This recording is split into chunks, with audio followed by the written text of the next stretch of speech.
Chemical nomenclature is a way to identify all of the different molecules that can be created with the different elements. There are 118 different elements that can make millions of different compounds, and having a way to meticulously and very categorically name them it, can really help in communicating which specific compounds and which specific molecules a person would be looking at. In this experiment, you're going to be not only looking at naming and identifying the formulas and names of different molecules, but also relating them to different properties, in particular, the property of solubility. So most molecules that you'll be looking at, especially in this, are ionic compounds. So there are thousands and millions of different molecules, and they have a very specific naming structure.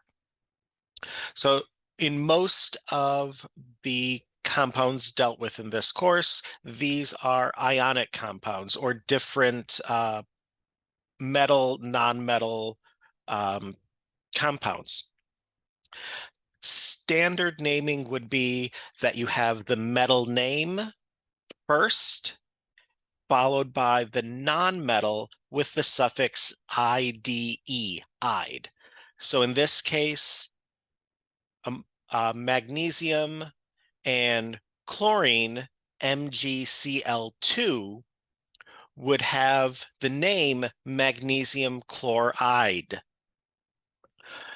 When you're dealing with two different non-metal compounds, you're starting with just kind of saying the non-metal and the other non-metal followed by that IDE suffix, and each of them would be prefaced by how many of those different elements are actually there. So in this molecule right here, this is P2O5. There are two phosphorus elements, two phosphorus atoms, and 5 oxygen atoms. So this molecule would be named diphosphorus, meaning 2, pentoxide, meaning 5. So this is kind of the standard for inorganic nomenclature or inorganic naming systems, especially if there's only two elements in the whole molecule. Organic chemistry has a different naming scheme, and it is much more nuanced and meticulous of explaining through words, through a specific name, what a compound like this looks like. This is the compound caffeine. And you see there are 4 different nitrogens, 2 oxygens, and there are 8 different carbons in here and 10 different hydrogens. So this is the chemical formula for that, C8H10N4O2. Everybody calls it caffeine. That's the common name for it. But in the very specific naming format, this would be named as 137-trimethylpurine 2,6-dione. And that names and kind of indicates every single little characteristic on this molecule. So knowing what compounds are named and how they are named can really describe what that particular compound is. So when you're dealing with all of these different elements and molecules, you're looking at things on the periodic table. They are not the pure elements. In this case, you have magnesium and chlorine, MgCl2, coming together to form a compound. This is a compound of, or salt of magnesium chloride. This is not magnesium metal, and chlorine gas. These are combined to chemically react to form something different. And since you're dealing with ions and not the metals or the pure elements, they do have a charge associated with them. They have either gained or lost a different number of electrons to make that chemical reaction happen. So things that have lost an electron, electrons have a negative charge. So if they lose electrons, now there are more protons than there are electrons. So the overall charge is positive. And these positively charged ions are cations. When something gains one of those negatively charged electrons, now there are more electrons than there are protons. So the overall charge on the ion is a negative charge, and this would be termed an ion.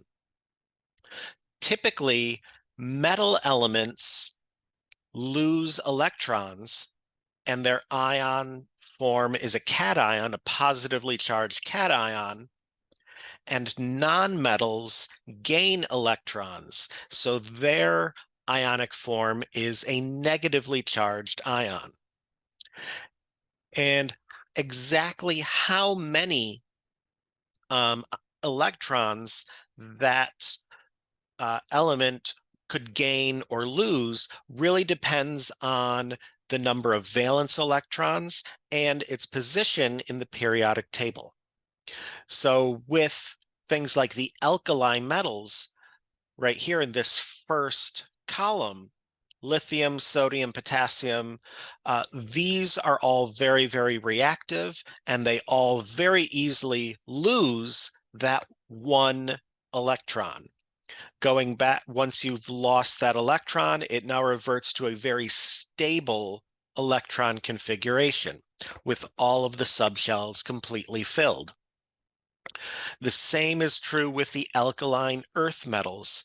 To get that completely filled subshell, it will lose 2 electrons, making it a 2+ charge. So all alkali metals will form a 1+ ion, and all alkaline earth metals will form a 2+ ion. In terms of the main block, the elements over here, group 3, these metals, aluminum, gallium, indium, thallium, they can lose either 1 electron or 3 electrons. So if you lose, right here with aluminum, if you lose that 1 electron, the subshell is now 3s2, still completely filled, but it could also lose those extra 2 electrons and get it to the electron configuration of neon. So that's why elements in group 3 could either lose 1 or 2. And the same thing with group 4, looking at tin, this metal element. It can either lose 2 electrons or a total of 4 electrons. Group 5 could either lose 3 or 5. Group 6 could lose 4 or 6. Again, to get to that fully stable, filled valence shell. Now, these were all the metal ion or the metal elements, so these ones right here. But non-metal ions can also gain electrons, and this main block of elements contains both metal ions and non-metal elements. So these non-metal elements, things like the halogens, this group 7A or group 17, all of these halogens, they can't really lose any electrons, but they can all gain 1 electron, filling it in to make a full subshell. Things like oxygen and sulfur, they can gain 2 electrons to fill that subshell. And things like nitrogen can gain 3 electrons to fill that subshell. It's all in gaining or losing these electrons, everything wants to be at the lowest possible energy that it can. And by filling in its valence shell, you're able to reduce the total number of, or the total amount of energy. It is much more stable when its valence electron shell is filled. So in terms of naming, the specifics of how you name different molecules or different compounds, at least in this course, uh, especially when you're dealing with ionic bonding. So when you're dealing with ionic bonding, you have a positively charged ion and a negatively charged ion. And these two ions come together to make this compound. When you're naming these compound, the positively charged cation, typically the metal, is first, followed by the non-metal with the suffix IDE or "ide." So right here, the one positive sodium can react with one negative chloride ion to make NaCl, sodium chloride. In the case of aluminum, it's 3 plus. So to balance out that charge, this has a 3 plus charge. It needs 3 minus charges to balance it out. Since chlorine only has a 1 negative charge, to make this compound of aluminum chloride, you would need 3 of them, because aluminum has 3 plus. So if there is only 1 chlorine or 1 chloride ion, the overall compound would still have a charge. And all of these compounds are neutral. So in the case of aluminum chloride, it would be AlCl3.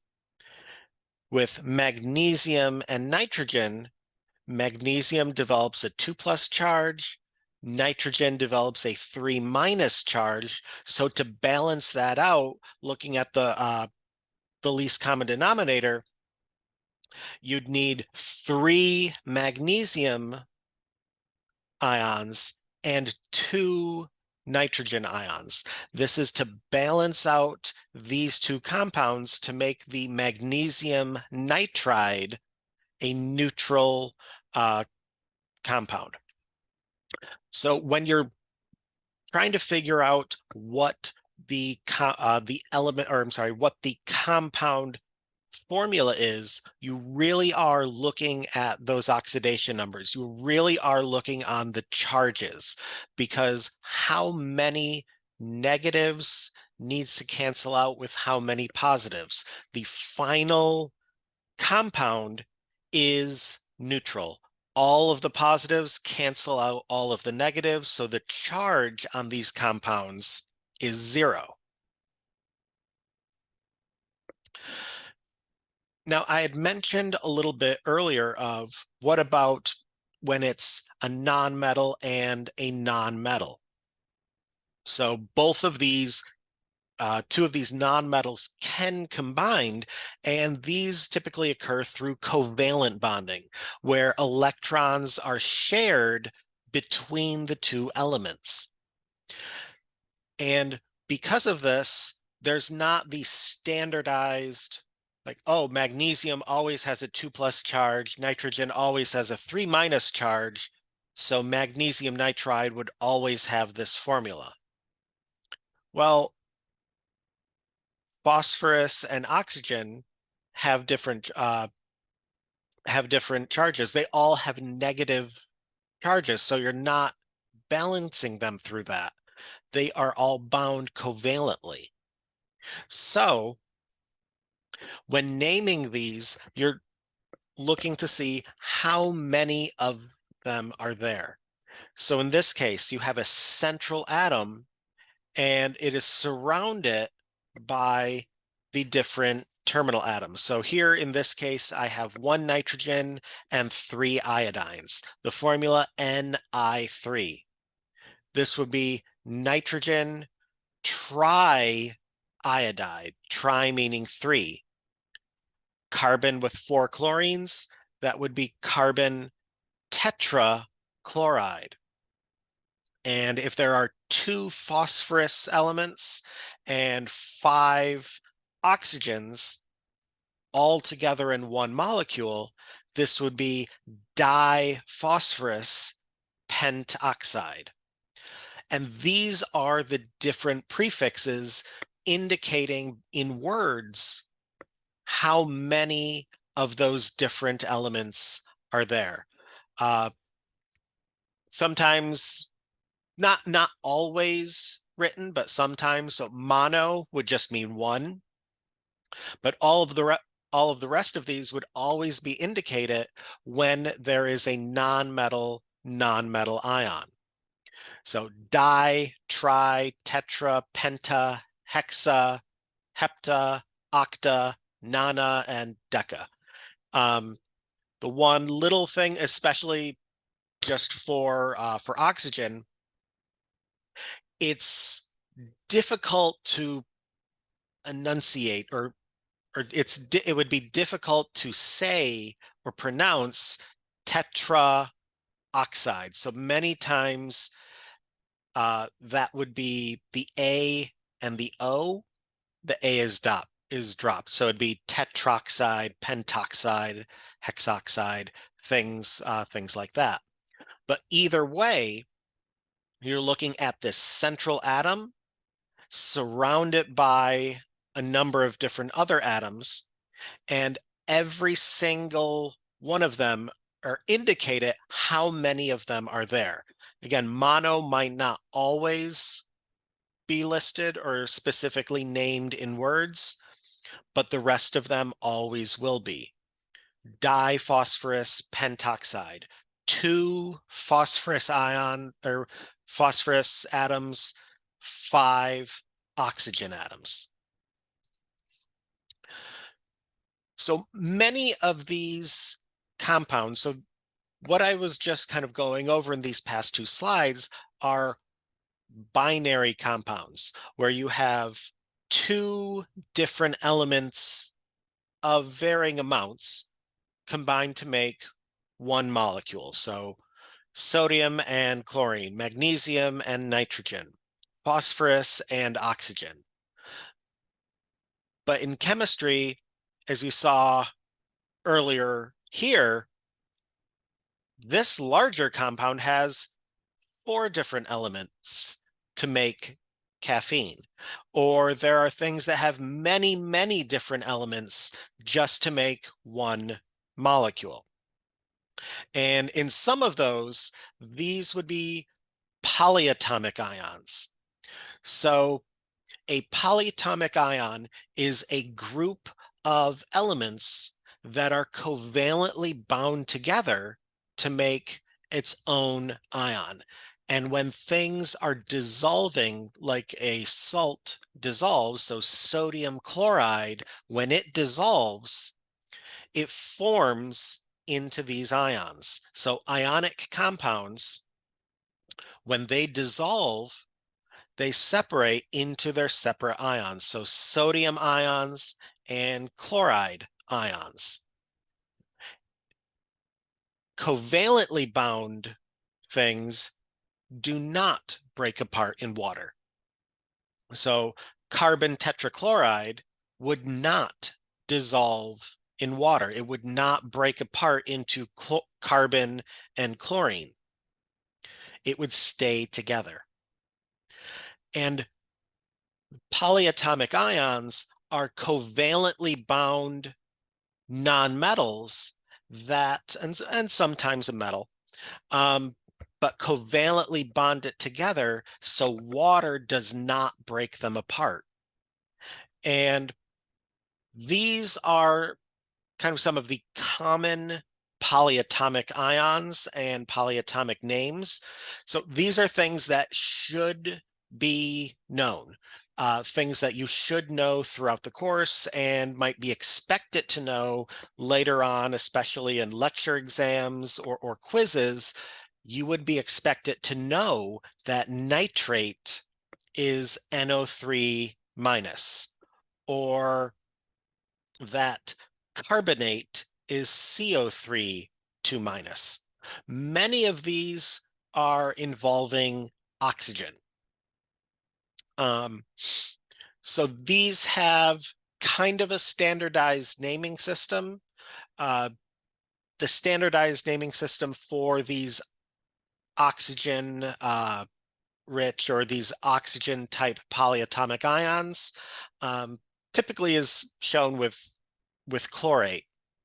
Chlorate is ClO3 minus. Perchlorate is ClO4 minus, so the charge remains the same. All of these are 1 minus. But how many oxygens are in here depends. So chlorate is 3. Adding another oxygen is perchlorate. Chlorite is 2 oxygens, and removing another oxygen is hypochlorite. So right here with sulfate is SO4, 2 minus. Persulfate would be SO5.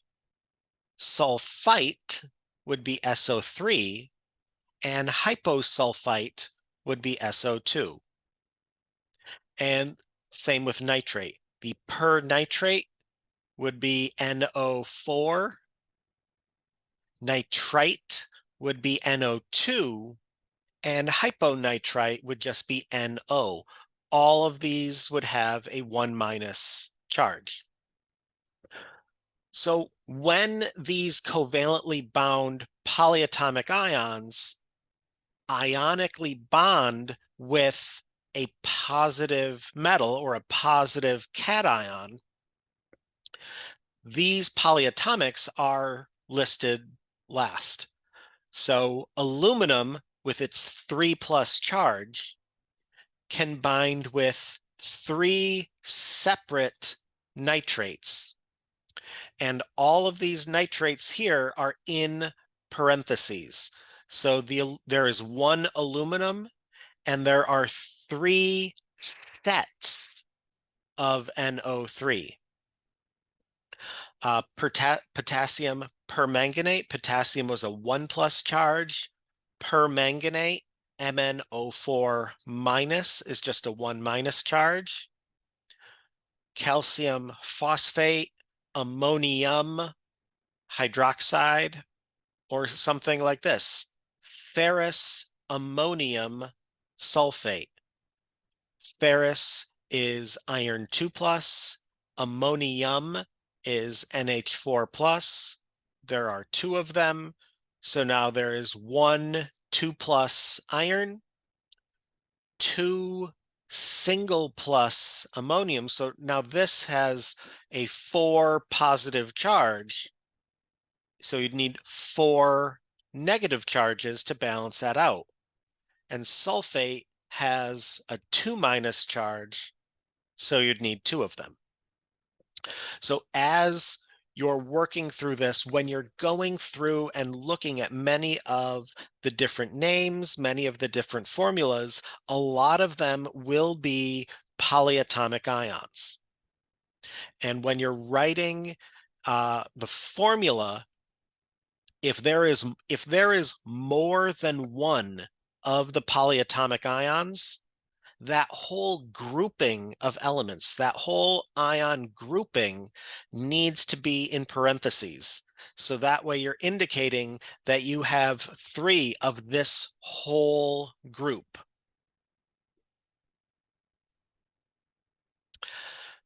Now, I mentioned ferrous ammonium sulfate. That ferrous, that iron, is a transition metal. And you'll notice that when I was talking about the periodic table, I jumped over them. I went from the alkali metals that have 1 plus charge, the alkaline earth metals that have 2 plus charge, and then talked about the main block of elements either having positive or negative charges, depending on if it's a metal or a non-metal. And I jumped over the transition metals. The transition metals are unique in that they can have a number of different charges. And those charges, those different oxidation states can give different properties. A very visual example of that is vanadium. So vanadium 5 plus compounds are yellow. Vanadium 4 plus compounds are blue. Vanadium 3 plus compounds are green, and vanadium 2 plus compounds are purple. These are all different vanadium chlorides, but just by changing that oxidation state, by adding in one more electron, it completely changes what it looks like, and it really changes the properties of the vanadium ion. So when naming something that could exist in multiple different oxidation states or have multiple different charges, that needs to be included somehow in the naming. So this can be done typically with parentheses. Iron is very, very common in both its 2 plus and its 3 plus oxidation state. So this one has lost 2 electrons. This one has lost 3 electrons. So when naming these, both of these are iron chloride, FeCl2 and FeCl3, but they are very different, but they're both iron chloride. So to indicate how many electrons have been lost or what the charge is on that iron ion, Roman numerals are used. So this is iron 2 chloride, indicating that it is the 2 plus iron. Here, this is iron 3 chloride, indicating it is the 3 plus ion of iron that's being used to make this compound. Here you have VO2. Well, how could you figure this out? Because it could exist in multiple different charges. So to determine what is the oxidation state of some of the transition metals, you look at the other atoms or the other elements along with it. Chlorine, right, for FeCl2, chlorine always will have a -1 charge. The overall charge of this compound is 0. So if chlorine has a -1 charge and there are 2 of them, that means to make the overall charge be 0, you need 2 plus. And there's only 1 iron, so that 1 iron has to have a 2 plus charge. The same thing with FeCl3. The chlorines give 3 minus, and that 1 iron needs to be able to have 3 plus in order to make the compound neutral. With vanadium, this version of vanadium oxide, there are 2 oxygens. Each one of the oxygens has a -2 charge. So that one totaling 4 minus. So that one vanadium needs to have 4 plus to balance out the neutral compound. So this would be vanadium 4, Roman numeral 4, oxide. There is a little bit of an older naming system instead of dealing with the Roman numerals. And that is by having a suffix at the end of the metal. So it's not used too much anymore, but it is still used in talking with iron compounds and sometimes talking about tin compounds. So I had mentioned ferrous ammonium sulfate. That ferrous indicates it's a 2+ charge. Ferric indicates that it's a 3+ charge. Either of these names are correct. Iron 2 chloride is FeCl2. Ferrous chloride is FeCl2. They both mean the same exact thing, and both of them are correct, but this is just a little bit more, a little bit older of a naming system.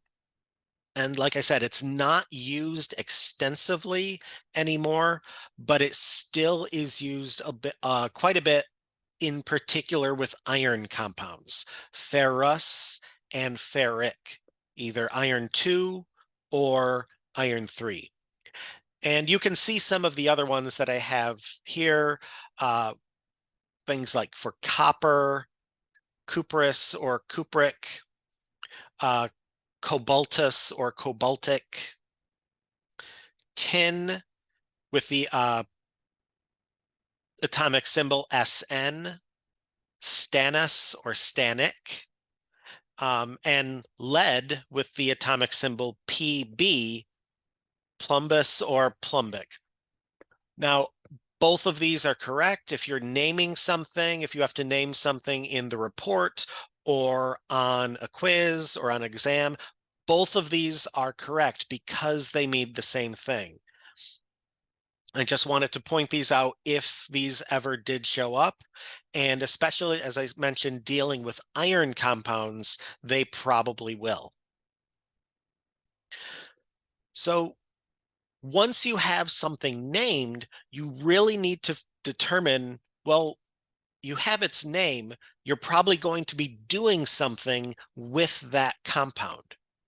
And when you're doing something with a compound, you would need to know its molecular weight to determine how many molecules are in so much material. And the molecular weight of a compound comes from the periodic table. The periodic table has all of the different atomic weights, and these atomic weights are how many grams it would take of this element to make 1 mole of that particular element, 1 mole of ions, 6.02 times 10 to the 23rd. How many grams would it take to generate 6.02 times 10 to the 23rd different atoms? And the same can be true with overall compounds. In the case of copper sulfate, 1 atom of copper has an atomic mass of 63.55 grams for every mole. So the compound of copper sulfate is 1 copper, 1 sulfur, and 4 oxygens. The molecular weight of this compound is the sum of all of the individual atomic weights. So we have 1 copper with an atomic mass of 63.55, 1 sulfur with an atomic mass of 32.06, and 4 oxygens. Each one of these oxygens has an atomic mass of 16, and we have 4 of them. So that means it would be 16 times 4. So the molecular weight of copper sulfate is 63.55 plus 32.06 plus 64, totaling 159.61 grams per mole. That means 1 mole of copper sulfate, 6.02 times 10 to the 23rd molecules of copper sulfate weighs 159.61 grams. This is a constant ratio. If there are 2 moles of the compound, it would be twice as much material. If there's only 0.1 moles of copper sulfate, it would be 15.961 grams. So before I move on, I just kind of want to pose this question. What would be the molecular weight for the compound copper sulfate pentahydrate, CuSO4 with 5 waters? So this is one solid compound. In this solid material, there is 1 copper sulfate and 5 water molecules, all within the same compound. And the molecular weight of that includes all of these 5 waters. That would be what's called a hydrated sample, or a hydrate. A lot of different salts, especially a lot of different transition metal salts or metallic salts, have a hydrated form. And while both of them typically dissolve and are soluble, the solids are different. They have some different properties. So this is the copper sulfate anhydrous. This is what I just looked at. 1 copper, 1 sulfur, 4 water, or 4 oxygens, 159.61 grams per mole. And if you were to look at copper sulfate, pure copper sulfate, it is a pastel light blue, very powdery powder. It dissolves in water, yes, but it takes a little bit more time to dissolve in water, but it's very, very dry. So if you needed copper sulfate and absolutely no water in the reaction, you would need to you would be using copper sulfate anhydrous. But what if you're going to dissolve it in water anyway? Well, you might use copper sulfate pentahydrate. Hydrates, in terms of cost, hydrates are usually cheaper because they're a little bit easier to make. To form the anhydrous, you need to get rid of all of the water molecules. And water molecules are pretty difficult to get rid of because water takes a lot of energy to boil away or evaporate. So copper sulfate pentahydrate, this is all one compound.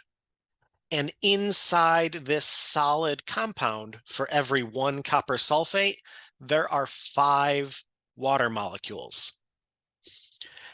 So you have that 1 copper, that 1 sulfur, those 4 oxygens from the copper sulfate, but you also have 5 oxygens from the water, and each one of those 5 waters has 2 hydrogens. So there are 10 hydrogens. So for copper sulfate pentahydrate, the molecular weight is 249.69. This is quite a bit different than the anhydrous form. That water adds a lot of mass to the compound. And you can see that they are quite different. Where I said the anhydrous is a very powdery light blue, copper sulfate pentahydrate is crystalline. It is a deeper blue. It is a nice dark blue, and it can form crystals. I have made large crystals of copper sulfate, and they can be sharp like glass. I have cut myself on copper sulfate, but it's copper sulfate pentahydrate. Copper sulfate anhydrous is very, very powdery and crumbly. The 5 water molecules in there make it very rigid and much more crystalline. So when you are looking at determining the molecular weight of a compound, you need to know, is it a hydrated compound or not? Because that adds a lot of weight to the material. One of the last things I want to go over with in terms of nomenclature is acid nomenclature. And acids typically are where you have a hydrogen ion that is bound to either an anion or a polyatomic ion. And when dissolved in water, that single acid, that single proton, H+, dissolves and is an ion in the solution. And this is pure acid, H+. So when you're kind of some of the standard acids that you might be either dealing with in a lab or dealing with in the course would be things like hydrochloric acid, HCl, phosphoric acid, H3PO4, sulfuric acid, H2SO4, nitric acid, HNO3, or acetic acid, CH3COOH. This kind of terminology in the formula, COOH, is written like that a lot instead of CO2H. This is a type of acid called a carboxylic acid. And those are quite important if you move on to organic chemistry, because acetic acid is an organic acid. It is an acid based on carbon. And the specific structure of this is quite a bit different than many of the other inorganic acids that are mostly dealt with in intro courses. So you notice all of these have an ic suffix: hydrochloric, phosphoric, sulfuric. And those are all based off of the 8 ion, or these 8 polyatomic ions. So chlorate would generate chloric acid. Chlorite would generate chlorous acid.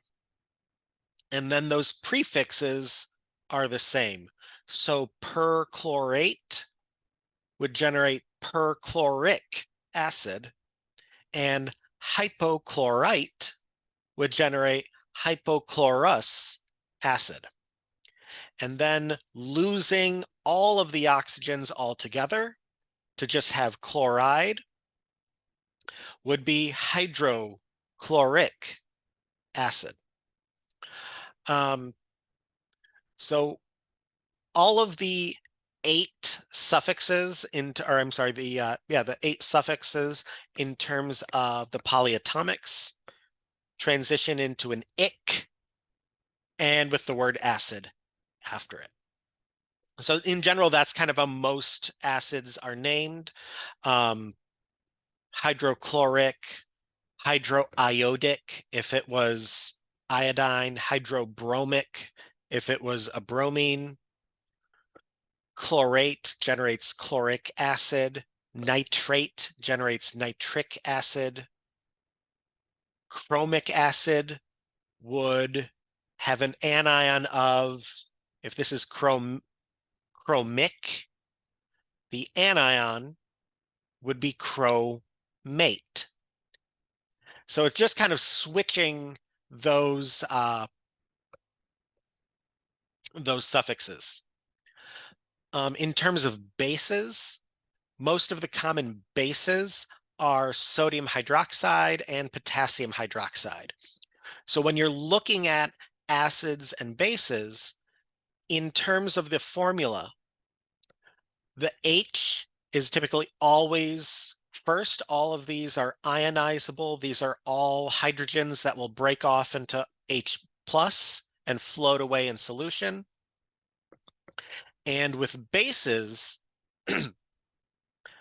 the base is the main base ion is hydroxide, OH minus.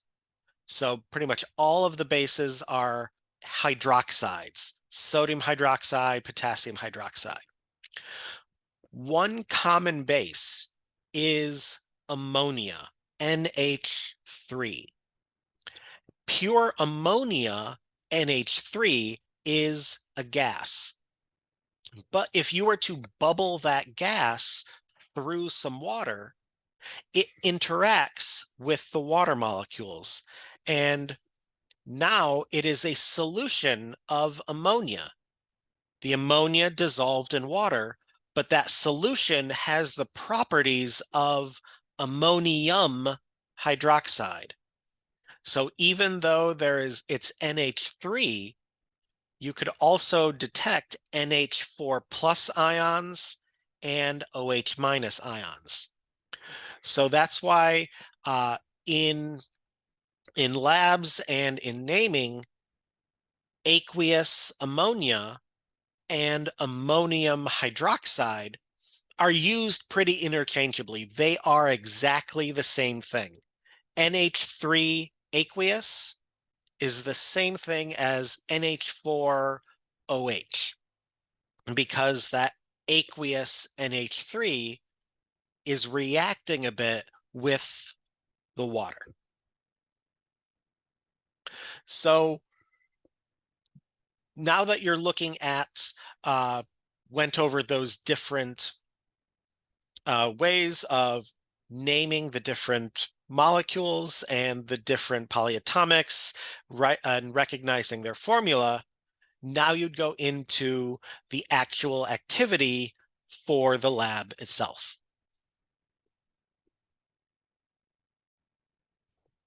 In this activity, you're going to be looking at a number of different compounds and determining their chemical name and their chemical formula.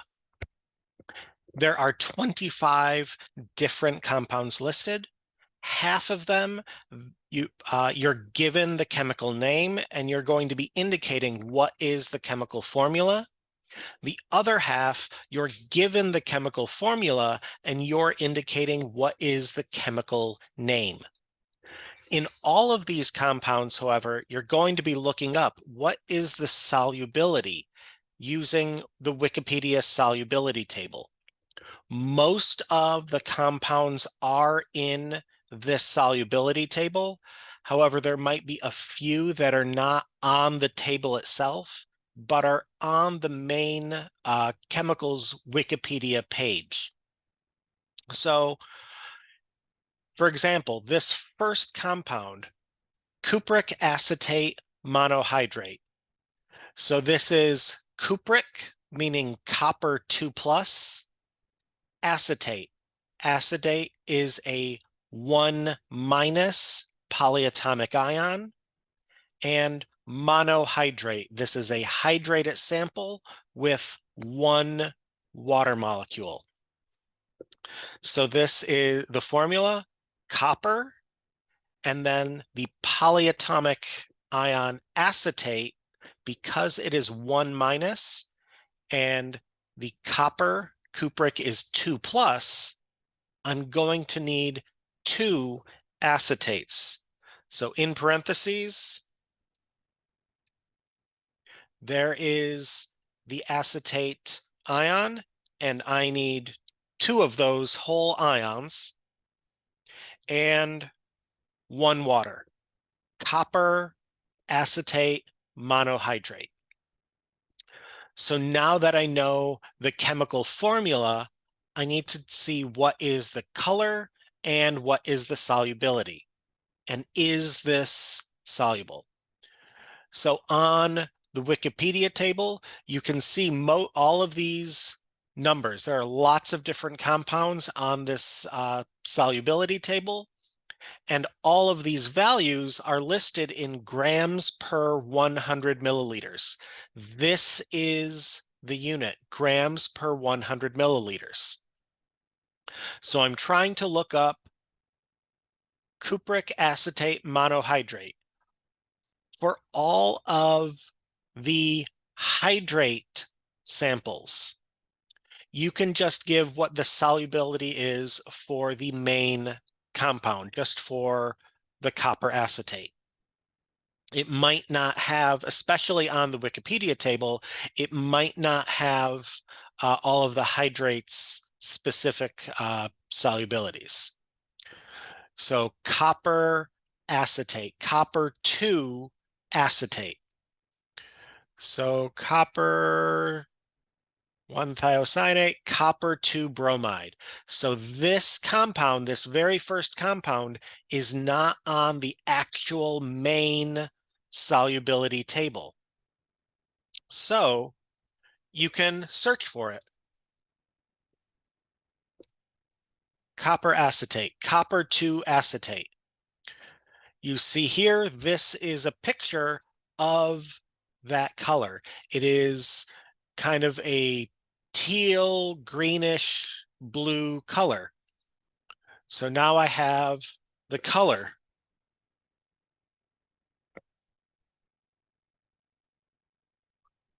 Teal or green, blue, something like that. And the solubility is listed on the right-hand side of the compound itself. This gives, in cold water, 7.2 grams per 100 milliliters. And this is for the hydrate.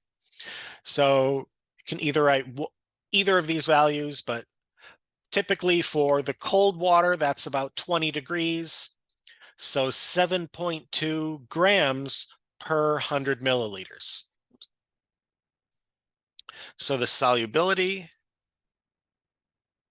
is 7.2 grams per 100 milliliters. Is this soluble or not? Typically, if a compound has a solubility greater than 1 gram per 100 milliliters, it is absolutely soluble. If it's above 0.1 grams per 100 milliliters, it's fairly soluble, it's slightly soluble. And most times below that, it's not terribly soluble. This compound, 7.2 grams per 100 milliliters, is definitely soluble. So you will go through these compounds, these 25 compounds, indicating the name or the formula for all of these, looking up on Wikipedia, what color is that solid compound, and the solubility to determine is that compound soluble. The next thing you'll do is there will be a video associated with different acids and bases. And in this video, you're going, it's all of the acid and base compounds are listed in jumbled formulas. And universal indicator is used to determine, is this compound an acid or a base? Using universal indicator, if it's below a pH value of 7, it will turn red. A pH value is an indication or a measurement of how much acid is there. Below pH 7 is considered an acid, and that will show up as red using universal indicator.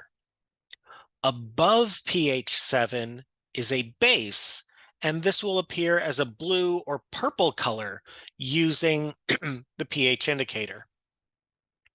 So once by watching the video, it's determined if the compound solution is an acid or a base, the formula can be rewritten. Acids are the hydrogens written first, followed by the central atom and the oxygens last. Bases are written with the central atom first and the hydrogens and oxygens grouped together to form base, to form hydroxide. And how many of those hydroxides can be formed? Those are grouped together. So now that you would have the acid or base formula, you would include the name. So the overall activity that you're doing is looking at these 25 solid compounds, indicating the names or the chemical formulas, and determining the solubility. And also looking at different acids and bases and determining whether they are acid or base using a pH indicator, rearranging those formulas, and determining the compound name.